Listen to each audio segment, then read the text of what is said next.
नमस्कार, स्वागत है आपका सूत्रा नेटवर्क में। चलिए नजर डालते हैं आज की मुख्य खबरों पर। जानेंगे आज की बड़ी खबरों में पीओके में एएसी के नेतृत्व में कौन सी मांगों को लेकर व्यापक विरोध प्रदर्शन जारी है। इस बीच इजराइल के पीएम नेतन्याहू ट्रंप के शांति प्रस्ताव पर हमास के साथ संघर्ष विराम पर विचार कर रहे हैं। साथ ही रक्षा के क्षेत्र में क्या उत्तर कोरिया अपने आईसीबीएम को अमेरिका तक मारक क्षमता देने के अंतिम चरण में है। घरेलू राजनीति में राहुल गांधी ने सोनम वांगचुक की गिरफ्तारी को लेकर दिया क्या विवादित बयान। भारत यूएस ट्रेड डील का पहला चरण कब तक पूरा होने का लक्ष्य है और कैसे 2030 तक एआई 40% तक नौकरियां खत्म कर देगा।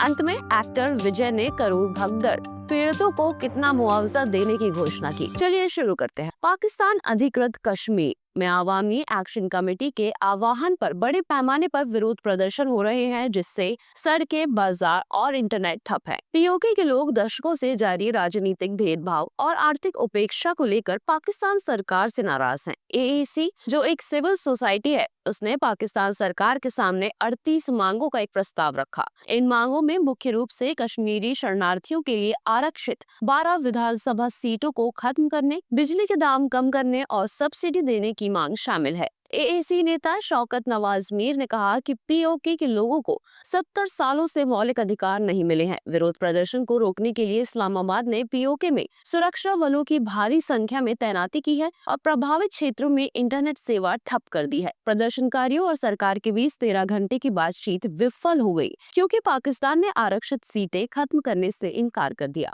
लोग अपने मौलिक अधिकारों की मांग कर रहे हैं। इजराइल के प्रधानमंत्री बेंजामिन नेतन्याहू ने कहा कि इजराइल गाजा में संघर्ष विराम के प्रस्ताव पर गंभीरता से विचार कर रहा है। नेतन्याहू ने ये बयान अमेरिकी राष्ट्रपति डोनाल्ड ट्रंप से मुलाकात से ठीक पहले दिया। नेतन्याहू ने एक अमेरिकी मीडिया चैनल से बातचीत में बताया कि हम संघर्ष विराम प्रस्ताव पर काम कर रहे हैं। अभी अंतिम फैसला नहीं हुआ है, लेकिन हम राष्ट्रपति ट्रंप की टीम के साथ मिलकर इस पर काम कर रहे हैं। हमें उम्मीद है कि हम ये कर सकते हैं। गाजा में लगातार हो रहे संघर्ष और लगभग 66,000 लोगों की मौत के बाद नेतन्याहू सरकार पर अंतर्राष्ट्रीय दबाव बढ़ रहा है। 21 बिंदुओं वाले शांति समझौते में प्रमुख प्रावधान शामिल हैं। इजराइल के सभी बंधकों की 48 घंटे के भीतर रिहाई, इजराइल सेना का गाजा से पूरी तरह हटना।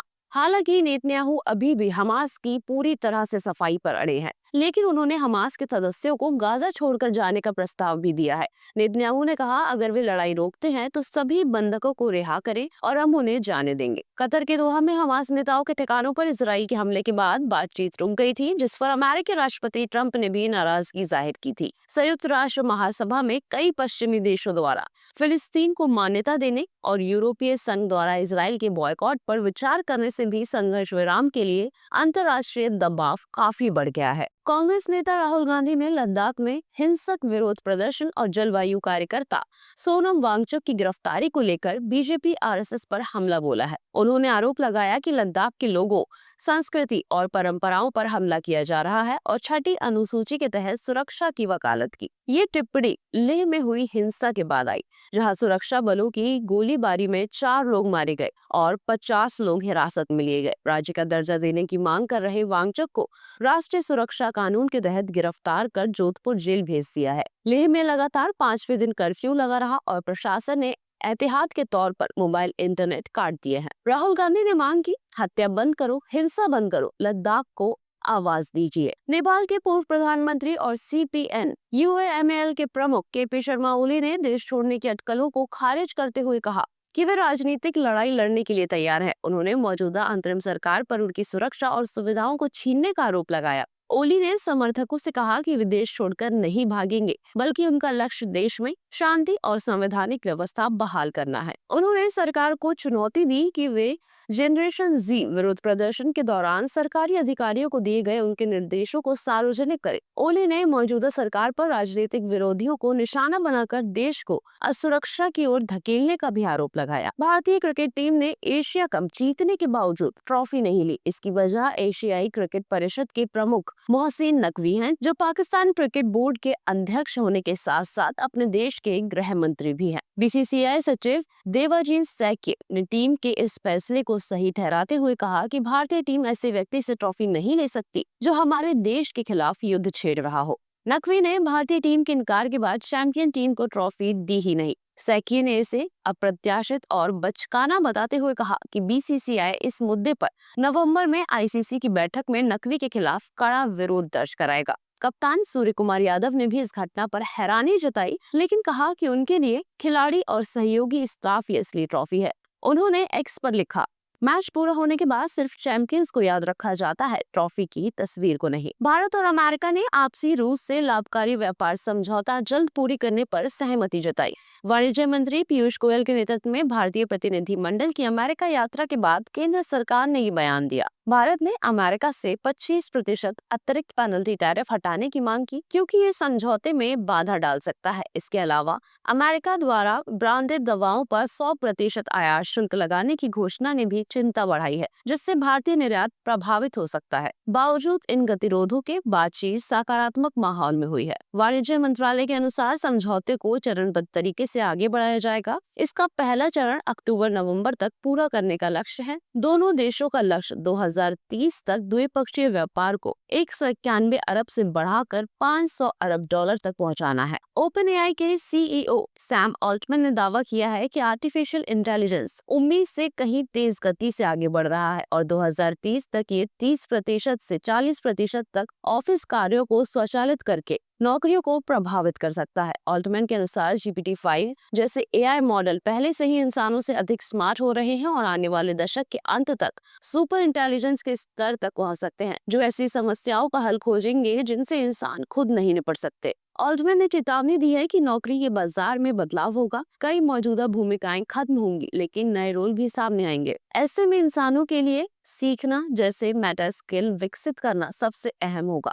ऑल्टमैन ने एआई के बढ़ते प्रभाव पर जोर देते हुए कहा कि जरूरी है कि तकनीक हमेशा इंसानी मूल्यों के अनुरूप रहे और इसे सावधानी से संभाला जाए। उन्होंने ये भी संकेत दिया कि ओपन एआई सिर्फ सॉफ्टवेयर तक सीमित नहीं है, बल्कि एआई आधारित डिवाइस बनाने पर विचार कर रही है, जो कंप्यूटिंग की तीसरी बड़ी क्रांति ला सकते हैं। ऑल्टमैन का निष्कर्ष है कि एआई न केवल उद्योगों को बदलेगा, बल्कि रोजमर्रा की जिंदगी और नौकरी के तरीकों को भी पूरी तरह से नया आकार देगा। उत्तर कोरिया के तानाशाह किम जोंग उन अंतर महाद्वीपीय बैलिस्टिक मिसाइल विकसित करने के अंतिम चरण में है। ये मिसाइल परमाणु हथियार देकर अमेरिका को निशाना बनाने में सक्षम होगी। दक्षिण कोरिया के राष्ट्रपति ली जे म्योंग ने गुरुवार को ये दावा करते हुए बताया कि मिसाइल की केवल री एंट्री तकनीक ही बची है, जिसके जल्द हल होने की संभावना है। ये विकास अमेरिका से बातचीत में लाभ हासिल करने या अपने शासन को सुरक्षित करने के लिए किया जा रहा है। किम जोंग उन पहले ही स्पष्ट कर चुके हैं कि वे अमेरिका से बातचीत को तैयार हैं, लेकिन अपने परमाणु हथियार नहीं छोड़ेंगे। दक्षिण कोरिया का नया लक्ष्य अब परमाणु विकास और आईसीबीएम के निर्यात को रोकना है, क्योंकि उनका अनुमान है कि उत्तर कोरिया हर साल